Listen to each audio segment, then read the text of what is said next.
Doraemon की ये special episode बहुत ही ज्यादा इंटरेस्टिंग है और ये एपिसोड अभी तक इंडिया में आई तक नहीं है। एपिसोड की स्टार्टिंग में हम एक रॉकेट को देखते हैं जो कि मून में चला जाता है। रॉकेट से काफी अंतरिक्ष यात्री बाहर निकलते हैं और वो सब मून में सर्वाइव करने के उद्देश्य में काम करने लगते हैं। और ये सब जो हो रहा होता है वो सुनियो अपने दोस्तों को किताब से पढ़कर बता रहा होता है। सुनियो सबसे कहता है आने वाले कुछ टाइम में इंसान मून में भी सर्वाइव करने लग जाएंगे। ये सुनकर नोबिता अपनी इमेजिनेशन की दुनिया में खो जाता है शिजुका के साथ। नोबिता भी लाइक वो शाम भी क्या हसीन होगी कि वो शाम भी क्या हसीन होगी जब मैं और तुम साथ बैठकर चाय पियेंगे।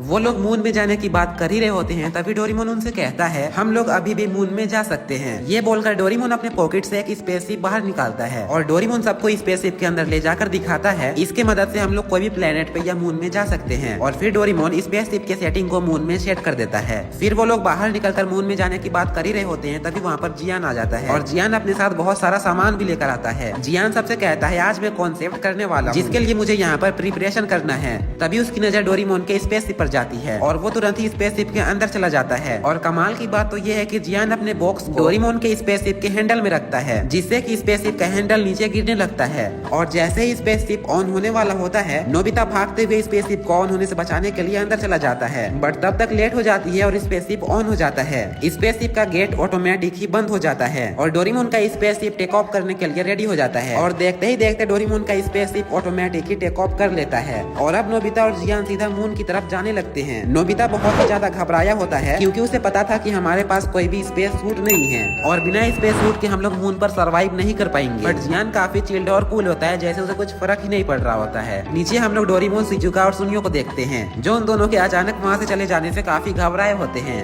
और उन्हें अब समझ नहीं आ रहा होता कि वो लोग उन्हें कैसे बचाए। बट डोरेमोन कहता है जब तक स्पेसशिप में एनर्जी बची रहेगी तब तक वो अपने आसपास के एरिया में एक शील्ड बना लेगा जिस एरिया के अंदर एटमॉस्फेयर पृथ्वी की ही तरह होगा। मतलब वो दोनों तब तक सर्वाइव कर लेंगे जब तक स्पेसशिप का एनर्जी बचा रहेगा। फिर हम नोबिता और जियान को देखते हैं जो कि अब तक मून में लैंड कर चुके होते हैं। स्पेसशिप अपने आसपास के एरिया में एक शील्ड बना लेता है जिसको बनाने में उसकी आधी एनर्जी खत्म हो जाती है। तभी जियान गेट खोलकर बाहर जाने लगता है। नोबिता उसे रोकते हुए कहता है अभी बाहर मत जाओ, हम लोग मून पर ऑक्सीजन नहीं ले पाएंगे। बट जियान गेट खोल देता है और वो आसानी से ऑक्सीजन भी ले पाता है। नोबिता ये देखकर काफी हैरान हो जाता है लेकिन वो भी बाहर आ जाता है और वो भी अच्छे तरीके से ऑक्सीजन ले पाता है। फिर वो दोनों मून में इधर उधर दौड़ने लगते हैं और जियान तो गाना भी गाने लगता है। नोबिता को एक ऊंचा एरिया मिलता है जैसे कि एक स्टेज हो, वहाँ पर जाकर नोबिता जंपिंग करने लगता है लेकिन तभी जियान वहाँ पर आके उसे मुक्का मारता बोलता है ये मेरा एरिया है। और फिर वो नोबिता से कहता है तुम यहाँ पर बैठो, मैं तुम्हारे लिए गाना गाऊंगा। और जियान अपने माइक को स्पेसशिप से कनेक्ट करके गाना गाने लगता है जिससे कि धीरे धीरे करके स्पेसशिप की एनर्जी खत्म होने लगती है। जियान गाना गाते हुए नोटिस करता है कि नोबिता की हालत खराब होते जा रही है।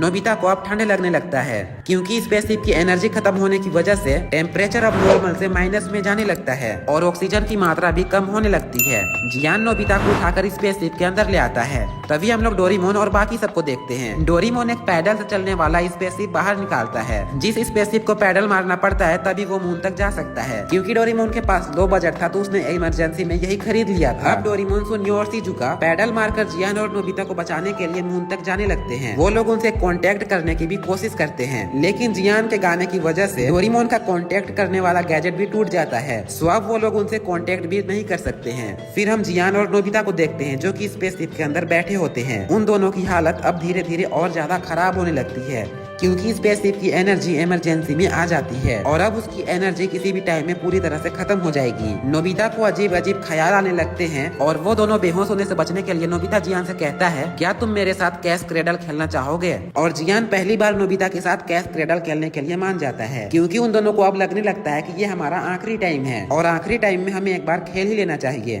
तभी स्पेसशिप की एनर्जी पूरी तरह से खत्म हो जाती है और वो दोनों स्पेसशिप के अंदर ही बेहोश हो जाते हैं। स्पेसशिप के अंदर पूरी तरह से ऑक्सीजन भी खत्म हो जाती है। इधर हम डोरेमोन और बाकी सबको देखते हैं जो कि एनर्जी बिस्किट खाकर पैडल मार रहे होते हैं ताकि वो जल्द से जल्द मून तक पहुंच जाए और उन दोनों को बचा ले। बट अब लग रहा होता है कि उनके वहां तक पहुंचने तक बहुत देर हो जाएगी। तभी हम देखते हैं अचानक से सनलाइट डोरेमोन के स्पेसशिप पर पड़ती है जिससे कि डोरेमोन की स्पेसशिप पूरी चार्ज हो जाती है और स्पेसशिप ऑटोमेटिक ही ऑन हो जाती है और स्पेसशिप की सेटिंग भी ऑटोमेटिक अर्थ पर हो जाती है। स्पेसशिप तुरंत ही टेक ऑफ करती है और वो अर्थ की तरफ जाने लगती है। जियान और नोबिता को भी होश आ जाता है और वो लोग देखते हैं अब हम लोग अर्थ की तरफ जा रहे हैं। उन्हें कुछ समझ नहीं आ रहा होता है कि ये सब कैसे हुआ, लेकिन वो दोनों बहुत ज्यादा खुश होते हैं। वो लोग बहुत स्पीड में डोरेमोन के स्पेसशिप से पार हो जाते हैं और सीधा आकर अपने ग्राउंड में लैंड करते हैं। डोरेमोन और बाकी सभी तुरंत ही आ जाते हैं। नोबिता और जियान स्पेसशिप से बाहर निकल जाते हैं। नोबिता और जियान डोरेमोन और बाकी सबको देखकर बहुत ही ज्यादा खुश हो जाते हैं, लेकिन उनकी खुशी ज्यादा देर तक नहीं टिकती है, क्योंकि जियान उन सबसे कहता है अब तुम लोगों को मेरा कॉन्सेप्ट सुनना पड़ेगा, मेरा गाना सुनना पड़ेगा। और जियान उन्हें अपना गाना सुनाने लगता है और ये एपिसोड यहीं पर एंड हो जाती है। शिनचैन की ये हॉरर एपिसोड बहुत ही ज्यादा क्रीपी है। शिनचैन की इस हॉरर एपिसोड को आज तक हिंदी में डब नहीं की गई है, तो चलो देखते हैं कि आखिर इस एपिसोड में ऐसा क्या है जिस वजह से ये एपिसोड इतना ज्यादा क्रीपी है। एपिसोड की स्टार्टिंग होती है और हम शिनचैन, बोचैन, मसाओ और कजामा को देखते हैं। वो तीनों बहुत ही ज्यादा उदासी के साथ नैनी के पास जा रहे होते हैं, क्योंकि नैनी ने उन्हें आज अपने साथ घर घर खेलने के लिए बुलाया होता है, जिस बात से ये चारों बहुत ही ज्यादा उदास थे। लेकिन तभी शिनचैन की नजर कुछ लड़कियों पर पड़ती है और शिनचैन बहुत ही अजीब हरकतें करने लगता है, जैसा कि वो हमेशा करता है। शिनचैन को देखकर जैसे ही उसके दोस्त वहाँ पर आते हैं, वो लोग देखते हैं कि वहाँ पर एक बहुत ही लंबी लाइन लगी हुई है। तभी एक लड़की शिनचैन और उसके दोस्तों से कहती है, या आप लोग हम चारों की जगह थोड़ी देर के लिए ले सकते हैं, हमें कुछ काम है। वो चारों ठरकी उन लड़कियों की बात में आ जाते हैं और उन्हें हाँ कर देते हैं, जिसके बाद वो चारों उन लड़कियों की लाइन में लग जाते हैं। लेकिन जैसे ही वो चारों उन लाइन में लगते हैं, उनके बॉडी में कुछ रिफ्लेक्स होता है। तभी कजामा एक आदमी से पूछता है, वैसे अंकल ये लाइन कहाँ तक जा रही है और ये इतनी लंबी क्यों है? जिस पर वो आदमी उनसे काफी क्रीपी आवाज में बोलता है, तुम लोगों को ये बात नहीं जाननी चाहिए। सीन शिफ्ट होती है और हम नैनी को देखते हैं, जो कि अपने चारों दोस्त का वेट कर रही होती है घर घर खेलने के लिए। एंड अगेन फिर से सीन शिफ्ट होती है और हम कजामा और उसके दोस्तों को देखते हैं। वो लोग कहते हैं, हम काफी देर से यहाँ पर खड़े हैं, लेकिन अभी तक वो दीदी नहीं आई है। वो लोग बोर होकर कहते हैं कि अब हमें यहाँ से चलना चाहिए, लेकिन जैसे ही वो लोग उस लाइन से बाहर निकलने की कोशिश करते हैं, वो ऐसा नहीं कर पाते हैं और वहीं पर खड़े रह जाते हैं। उन्हें बहुत ही ज्यादा अजीब लगता है और वो लोग वहाँ से बाहर निकलने की कोशिश करने लगते हैं, लेकिन काफी कोशिशों के बाद भी वो लोग बाहर निकल नहीं पाते हैं। तभी वही आदमी उनसे डीप आवाज में कहता है, तुम लोग तब तक यहाँ से नहीं निकल सकते हो जब तक तुम लोगों की लाइन कोई नहीं ले लेता है। जैसे कि तुम लोगों ने उनकी लाइन ली तो वो लोग यहाँ से निकल पाए, लेकिन अगर तुम लोग चाहते हो कि अब हम भी यहाँ से बाहर निकल जाए तो तुम लोगों को अपनी जगह में किसी को खड़ा करना पड़ेगा। ये सुनकर वो लोग काफी ज्यादा शॉक्ड हो जाते हैं, लेकिन फिर वो लोग कोशिश करने लगते हैं कि अब हमें अपनी जगह में किसी को खड़ा करना ही होगा, और इसलिए वो लोग रास्ते में पार होने वाले लोगों को अपने पास बुलाने लगते हैं। तभी शिनचैन की नजर ननेको दीदी पर पड़ती है और ननेको दीदी को देखकर शिनचैन बहुत ही ज्यादा खुश हो जाता है और तुरंत ही शिनचैन ननेको दीदी के पास चला जाता है। लेकिन हैरानी की बात तो यह है कि शिनचैन ने अपनी जगह पर किसी को खड़ा भी नहीं किया और वो बाहर निकल गया लाइन से। ये देखकर कजामा काफी शॉक्ड हो जाता है और कहता है, शायद शिनचैन ननेको दीदी को बहुत ज्यादा पसंद करता है, इसलिए वो लाइन से बाहर निकल पाया। थोड़ी देर बाद वहाँ पर आईचैन आ जाती है और आईचैन को देखकर मसाओ बहुत ही ज्यादा खुश हो जाता है और वो कहता है कि अब मैं भी लाइन से बाहर निकल पाऊंगा, क्योंकि मैं आईचैन को बहुत ही ज्यादा पसंद करता हूँ। और ये सोचकर जैसे ही वो लाइन से बाहर निकलने की कोशिश करता है, वो वापस से लाइन में आ जाता है। तभी उनके साथ कुछ अजीब चीज होती है और वो लोग अब लाइन के आगे बढ़ने लगते हैं। तभी शिनचैन उनके पास वापस आता है और वो उनसे कहता है, ननेको दीदी अपने काम से चली गई, इसलिए मैं वापस आ गया।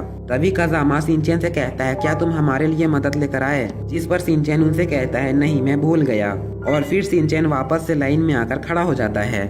ये देखकर कजामा, मसाओ और बोचैन बहुत ही ज्यादा परेशान हो जाते हैं और शिनचैन को डांटने लगते हैं, क्योंकि उनकी जो आखिरी उम्मीद थी वो वापस से आकर लाइन में खड़ा हो गया। थोड़ी देर बाद वो लाइन फिर से आगे बढ़नी शुरू हो जाती है। शिनचैन और उसके दोस्त ना चाहते हुए भी लाइन से आगे बढ़ने लगते हैं।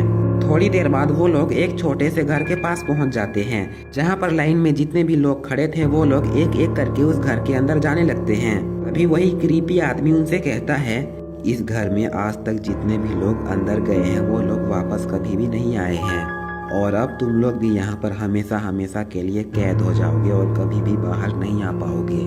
एक एक करके सभी लोग उस घर के अंदर चले जाते हैं और जब उस आदमी का बारी आता है तो वो शिनचैन और उसके दोस्तों से कहता है, मैं अंदर जा रहा हूँ और मैं अंदर जाने के बाद तुम लोगों का इंतजार करूंगा। ये सुनकर वो लोग बहुत ही ज्यादा घबरा जाते हैं और मसाओ तो रोने लगता है। वो लोग कहते हैं कि हम लोग किसी भी हाल में अंदर नहीं जा सकते हैं। तभी हम देखते हैं कि नैनी बहुत गुस्से में वहाँ पर आ जाती है और वो उनसे कहती है, आखिर तुम लोग यहाँ पर क्या कर रहे हो? तभी अचानक से वो छोटा सा घर लाइन में लगे सभी लोगों को अंदर खींचने लगता है। शिनचैन और उसके सभी दोस्त जैसे ही उस घर के अंदर जाने वाले होते हैं, नैनी का स्क्रिप्ट लिखा हुआ एक पेपर उस घर के डोर में जाकर चिपक जाता है, जिस पेपर में लिखा हुआ होता है फिनिश्ड। और तभी वो घर अचानक से बंद हो जाता है और तभी हमें दिखाया जाता है कि उस लाइन में जितने भी लोग खड़े थे और बहुत देर से लाइन में लगे हुए थे, वो लोग अचानक से कहीं पर गायब हो जाते हैं और उनका नामो निशान वहाँ पर नहीं होता है। तभी हमें प्रिंसिपल सर को दिखाया जाता है, जो कि एक अंधेरे कमरे में अकेले बैठे होते हैं और बहुत ही क्रीपी स्माइल के साथ कुछ कह रहे होते हैं। और यहीं पर हमारा ये एपिसोड बहुत ही मिस्टीरियस तरीके से एंड हो जाता है। तो ऐसे ही अगर आप लोगों को शिनचैन के हॉरर एपिसोड देखने हैं तो कमेंट करके जरूर बताना। और अगर आप लोगों को वीडियो थोड़ी सी भी पसंद आई हो तो प्लीज़ वीडियो को लाइक करके चैनल को सब्सक्राइब कर लेना। तो आज के लिए बस इतना ही था, मिलते हैं नेक्स्ट एपिसोड में, तब तक के लिए बाय बाय।